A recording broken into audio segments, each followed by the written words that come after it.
Good morning, everyone, and happy Tuesday. Welcome to your coffee break on the HAN Network. It is Tuesday, November 17th, 2015. I'm Rob Adams, in for Kate Chaplinsky. Kate with the day off. She'll be back with us tomorrow. Mike Suppy will have sports.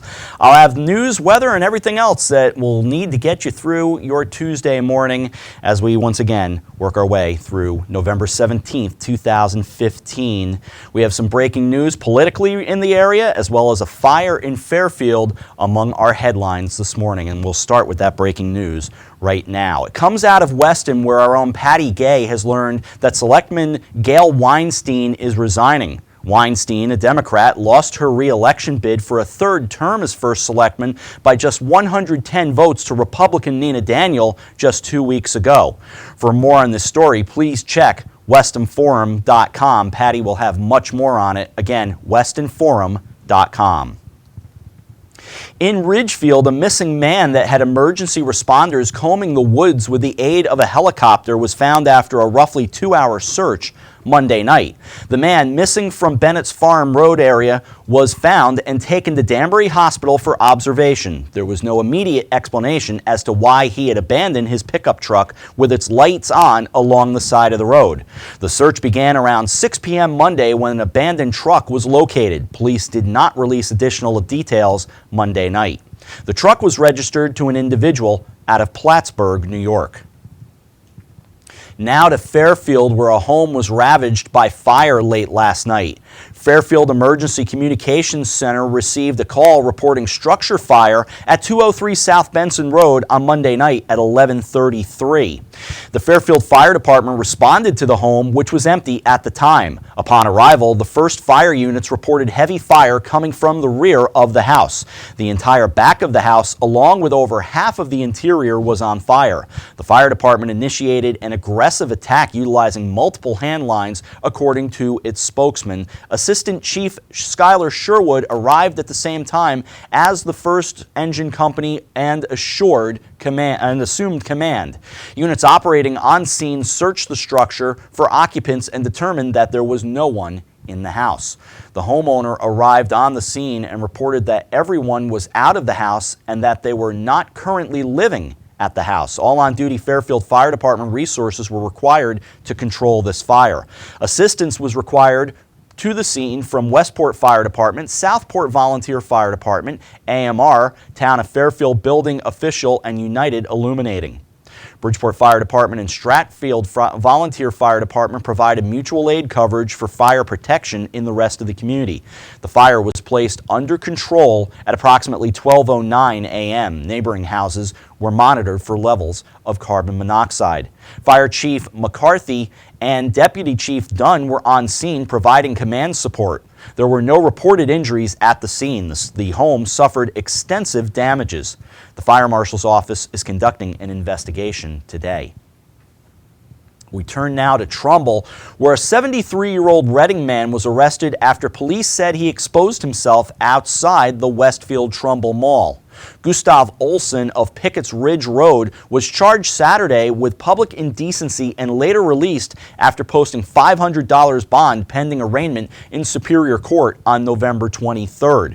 Police said on Saturday afternoon a 53-year-old woman was getting out of her car outside the JCPenney store at the mall when she saw Olson dressed in a tan trench coat standing in the parking lot pleasuring himself. The woman became alarmed and began blowing her car horn and shouting for help, according to police. Meanwhile, Olson zipped up and ran to his car parked nearby.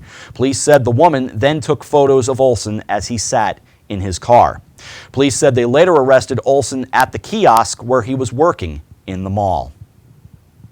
On to Monroe, where police arrested 2 men on drunk driving charges in separate weekend incidents. Late Friday night, police operating a radar check stopped a tan Mercedes-Benz after clocking the car traveling 63 miles per hour in a 40-mile-per-hour zone on Route 25. Officers smelled alcohol on the breath of the driver, 23-year-old Corey Schneider of Monroe. Police said there were also empty and partially empty liquor bottles in the car. Schneider allegedly failed a field sobriety test and was charged with speeding and operating a vehicle under the influence of alcohol. Bond was set for $500 for court on November 23rd. Schneider refused to take a breath test. Refusing a breath test results in an automatic 6-month license suspension for a first offense. In a Saturday incident, police arrested 24-year-old Ian Gingell of Monroe after officers spotted a U-Haul van parked diagonally across several spots of a Main Street business. The engine was running and the headlights were on, and the officer noticed a large amount of vomit, that's a quote, on the ground near the driver's door. Police said Gingell was slumped over asleep in the driver's seat, and after they managed to wake him, officers said he smelled strongly of alcohol. Police said when they checked his license, it was suspended as of September 24th. Gingell was charged with driving under the influence of alcohol and driving with a suspended license. During his booking, he registered a .099 on a breath test. The legal limit is .08. Bond, $500 for court, November 24th. To Darien now, where Governor Dannel Malloy said yesterday that Connecticut will continue to accept Syrian refugees. But Darien's first selectman has some questions about the state's screening process and state communications with mayors and first selectmen. The comment comes in response to a split United States when it comes to further acceptance of Syrian refugees after a series of attacks on Paris last Friday killed at least 132 people. Though several of the attackers were French citizens, at least one was found with a Syrian passport. The Islamic State claimed responsibility following the attacks. Hundreds of thousands of refugees have been fleeing Syria, crossing into Europe to escape civil war. On Monday, as many governors across the nation said they want a halt to refugee relocation, Devon Puglia of Governor Malloy's office gave the following statement that you see on the screen now. Obviously, in light of the tragedy in Paris, we have questions about the Department of Homeland Security's screening measures for refugees entering our country. We are continuing to work with and await guidance from the appropriate federal agencies on screening measures that will be taken. With that said, if refugees, many of whom are children, fleeing a horrific war-torn country, seek and are granted asylum after a rigorous screening process, we should and will welcome them in Connecticut. On Monday night, Stevenson sent an email to State Reps Terry Wood and William Tong and Senators Bob Duff and Carlo Leone asking for more information. Quote, can you please advise me on what systems will be put in place by Governor Malloy to ensure that substantive security background checks are performed on any and all Syrian refugees entering Connecticut, unquote, she asked.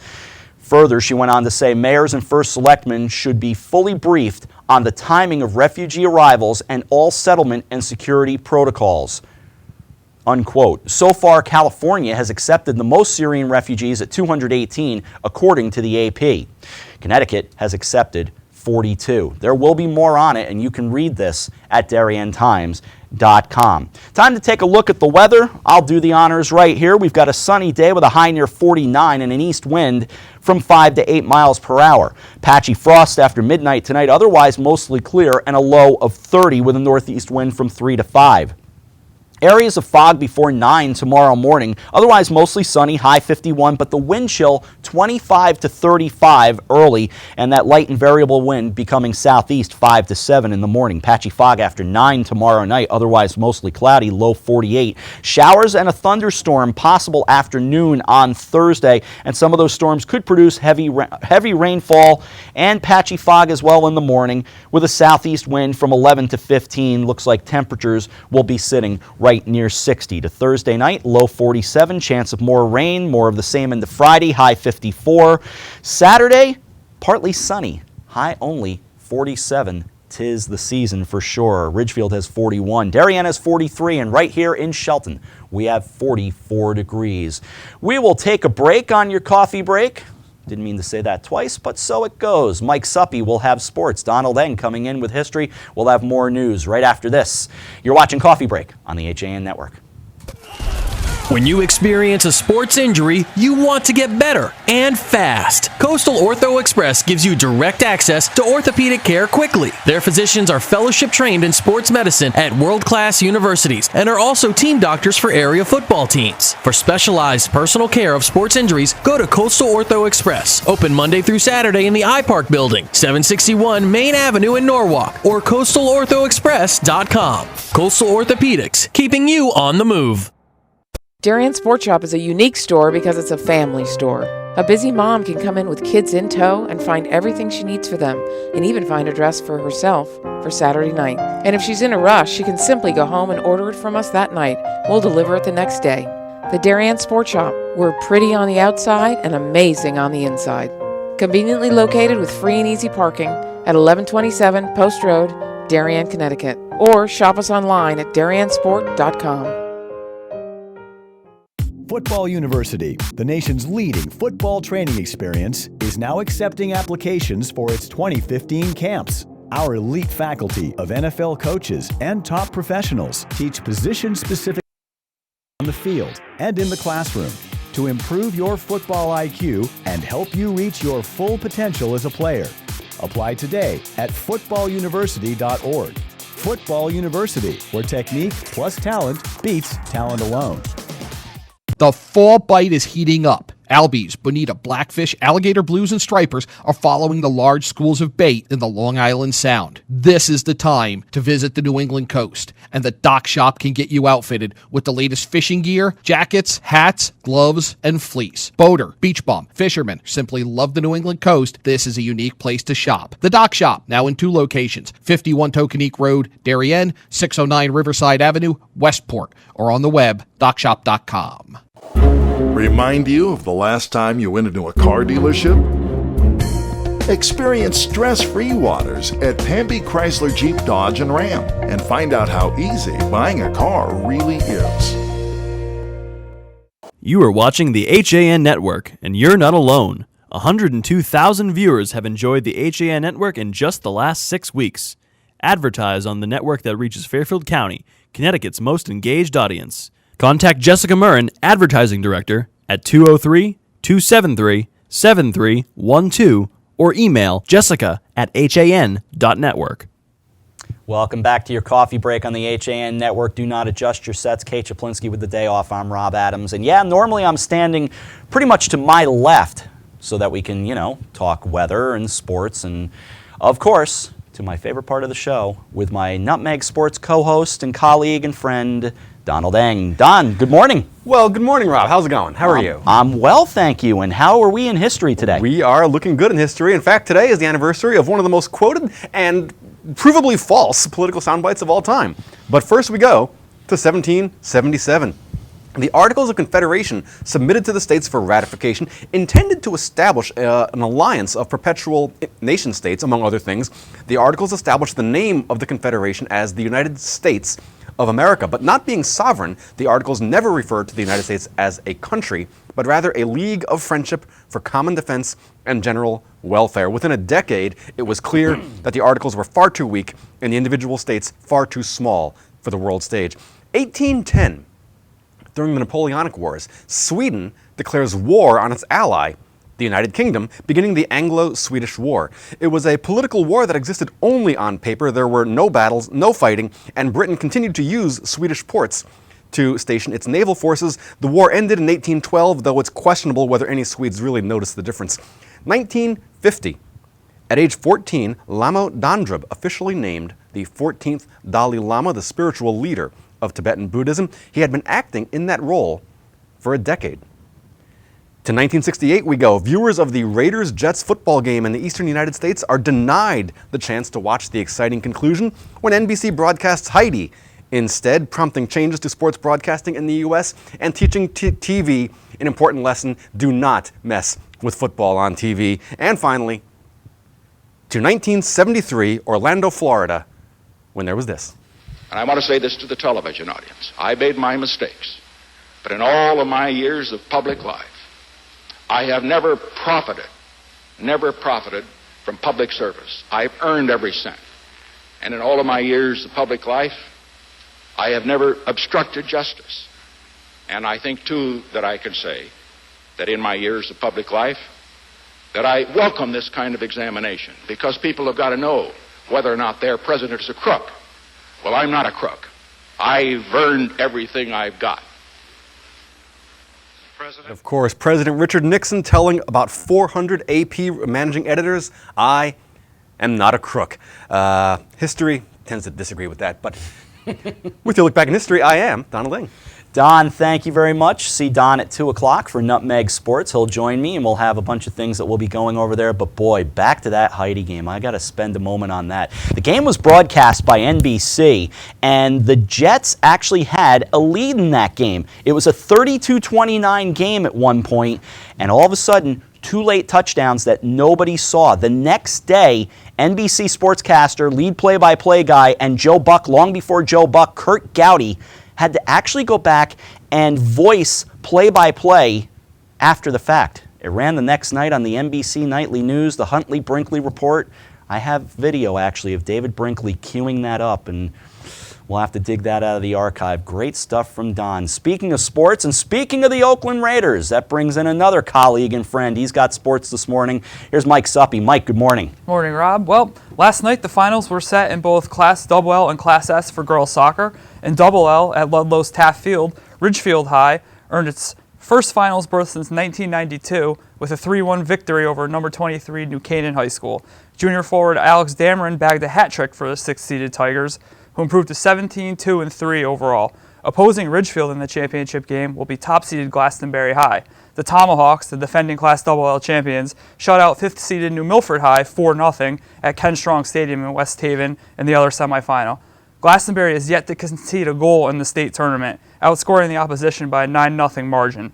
Moving over to Class S, Old Lyme pinned a 4-0 defeat on Holy Cross, while Notre Dame of Fairfield blanked Bolton 2-0. All 4 of the finals will be held on November 21st. Check back at ciacsports.com for updates.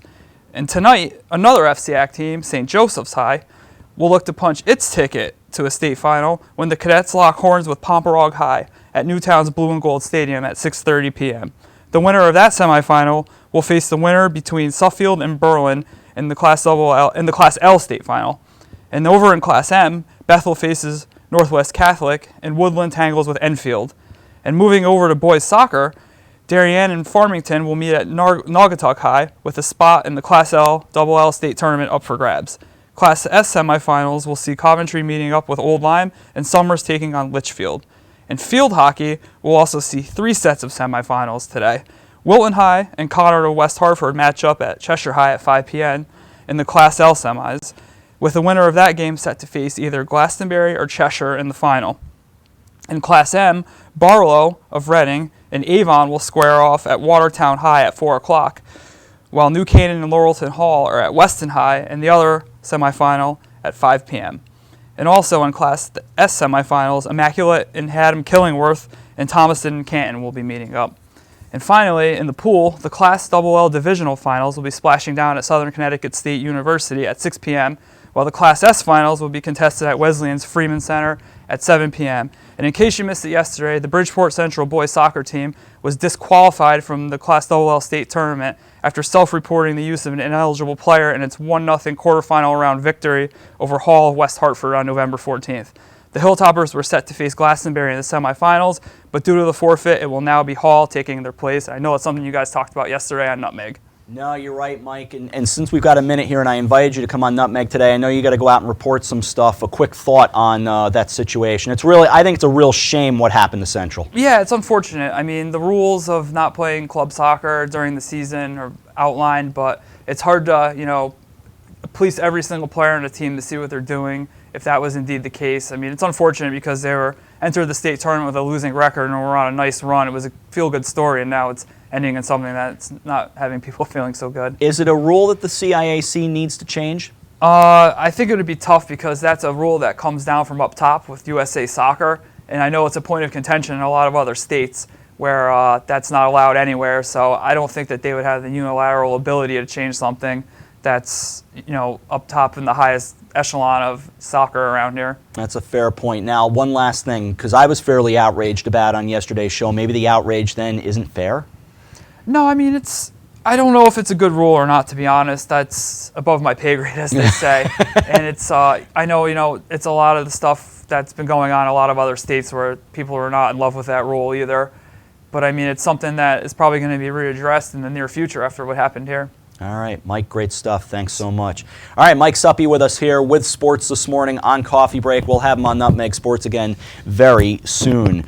Once again, we've got a sunny day outside, a high near 49, 41 in Ridgefield, 43 in Darien. We have 44 here in Shelton. Why don't we have a few more stories before we take another break on this Tuesday edition of your Coffee Break. As Connecticut state leaders face a $250 million budget gap, 100 people in one job classification in a division of one state department have wrapped up $4 million in overtime in 2014, and there are accusations surfacing that some of these state employees made this overtime by sleeping on the job. Whistleblower Lori Bernier is one of more than a half dozen people who have worked at the Whiting Forensic Division who told this to the NBC Connecticut group. While Bernier shared the sleeping allegations with administrators, she got disciplined when she did, in fact. Whiting will not comment, calling it a personal matter. I told everyone that I was going to do this, that I was not going to stop, that I was not going to be intimidated because I had to sleep at night with myself. That's a quote. And I wasn't going to hear that so-and-so left on a gurney, unquote, Bernier said. Bernier works overnights as a forensic treatment specialist, or FTS, at Whiting's Maximum Security Unit on the Connecticut Valley Hospital campus in Middletown. Many patients are people arrested for murder, rape, and other violent crimes who judges sent to Whiting ruled not guilty by reason of insanity. Bernier is out on workers' comp now for a second surgery on her fractured wrist after getting knocked over by a patient. Forensic treatment specialists have to watch many patients 24/7, sometimes at arm's length, because they are a danger to themselves or others. This complex patient care creates a need for round-the-clock staffing, and with staff shortages, there are a lot of overtime shifts they can make themselves available for, sometimes including something called mandatory overtime shifts that must be covered when they get paid double. Bernier says some coworkers hoard these shifts, then sleep some of the time so they can log the long hours. She says a half dozen sleep regularly on shifts, a dozen more do it less frequently. The Nature Conservancy in Weston will hold its annual controlled deer hunt at Devil's Den Preserve during the state-designated shotgun and rifle hunting season, which is open tomorrow and runs through December 8th. The purpose of the controlled hunt, which has been held each fall since 2001, is to improve and maintain forest health by reducing the deer population, conservatory officials wrote in a press release in recent decades. The high density of deer in southwestern Connecticut and associated overbrowsing have caused ecological damage in the region's forest, harming the understory, limiting tree regeneration and contributing to the gradual loss of native flowering plants, according to the officials. The hunt will take place on the following weekdays only: Wednesday and Thursday, November 18 through 19, Monday through Wednesday, November 23rd through the 25th, and Monday through Thursday, November 30th to December 3rd, as well as Monday and Tuesday, December 7th and 8th. Devil's Den will be closed to visitors on these days, and signs will be posted at all public entrances to the preserve. The Conservancy requests that residents and their families, guests and tenants refrain from visiting the preserve on these days. The deer management effort will take place only in select areas of the preserve's interior, away from the edges of the preserve and any neighboring residences. The Conservancy reported that it is working with experienced hunters who have been recruited by Devil's Den staff members and have knowledge of the preserve and the local area. As we said, we've got a sunny day. High near 49. It's 44 right now in Shelton as we pause for a break, and we continue on your coffee break right after this on the HAN Network. It's time to come back to hometown banking, where people are taken into account, not just balances, where community comes first, a place where there's more than one kind of interest, where automation will never replace consideration, where they not only know your name, they know your dog's name too. It's time to expect more It's time to bank well. Bank smart. Bank local. Bank well. In Pound Ridge since 1993, the Wine Connection is one of America's best wine shops. Visit our beautiful store for the greatest in wine and knowledgeable service. With wonderful values from around the world to collectibles for your cellar, we are your one-stop source. Visit our online shop at wineconn.com and make sure to sign up for email updates. With great offers, new arrivals, and special events, don't miss all the action at The Wine Connection, including tastings every weekend. The Wine Connection, located at 32 Westchester Avenue, Pound Ridge, New York. This fall for our red panda. That's right, Rashawn the red panda will be visiting the Beardsley Zoo for a limited time. Resembling raccoons, red pandas primarily eat bamboo, but will occasionally eat fruits, berries, young leaves, and certain tree bark, like their better-known black and white cousins. As an adult, Rashawn is expected to weigh 10 to 12 pounds, and you can see him at the South American Rainforest exhibit, Connecticut's Beardsley Zoo of Bridgeport.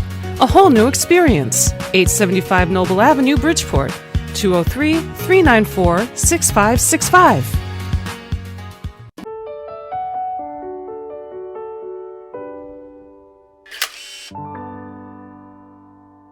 Find over 1,000 special stories at Hospital for Special Surgery. Go to hss.edu/backinthe-game. I was jogging 5 months after my cartilage tear. Skiing a year after hip surgery. And playing grandma 4 weeks after hip replacement. One special hospital, 1,000 special stories. See Connecticut patients at hss.edu/CT. Back to school means back to busy, and Stewart's Market can save you precious time by stocking all of your favorite essentials under one roof. For a healthy start to school, we have all the ingredients. Walter Stewart's, your family-owned fresh local market, 229 Elm Street and at stewartsmarket.com.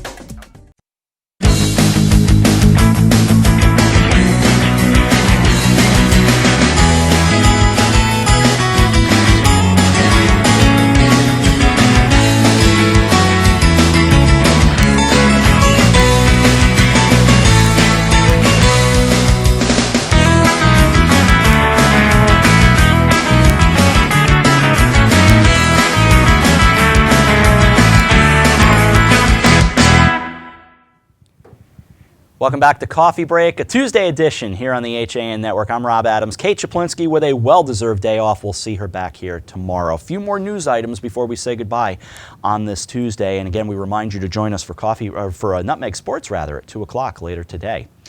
In an attempt to change the tone in Trumbull and eliminate social media animosity, political leaders from the town's Republican and Democratic parties are entertaining the concept of a weekend retreat that will encourage face-to-face conversations and team-building exercises between residents with rivaling bureaucratic ideologies. Thank you. First Selectman Tim Herbst unveiled the idea in a Facebook post last week after meeting with his challenger from this year's election, Vicky Tesoro. It'll be a breakout session where we can talk through the issues that bring out anger on social media and help us acknowledge that we need to work through these problems together, Herbst told The Times Friday morning. My goal is to invite people who post a lot and have very strong opinions on how this town can run better.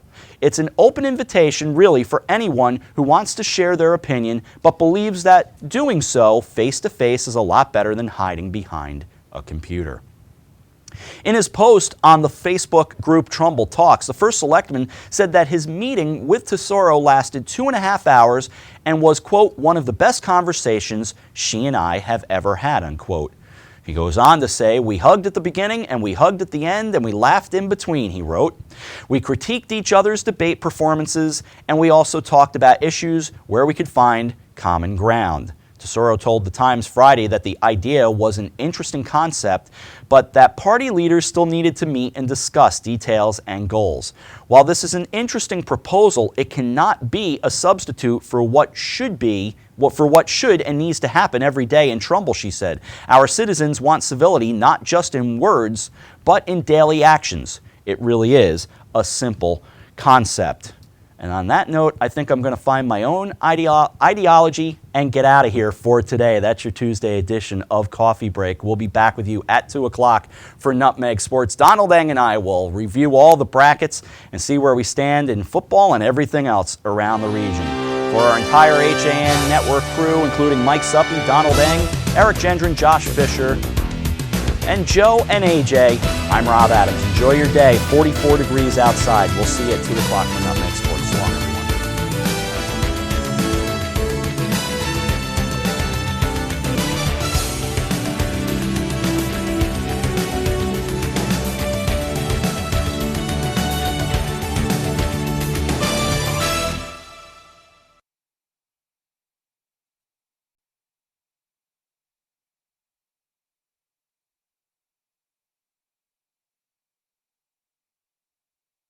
The 2015 FCAC Football Championship on Thanksgiving morning will match the New Canaan Rams and the Darien Blue Wave. It's the 50th anniversary edition of the big game, as well as the annual Turkey Bowl. The HAN Network is your exclusive home for all of the action. Our coverage will begin at 8 a.m. with FCAC Championship Game Day, followed by pregame coverage at 10. Kickoff is at 10:30. The live video streaming broadcast is available on pay-per-view at championships.han.network.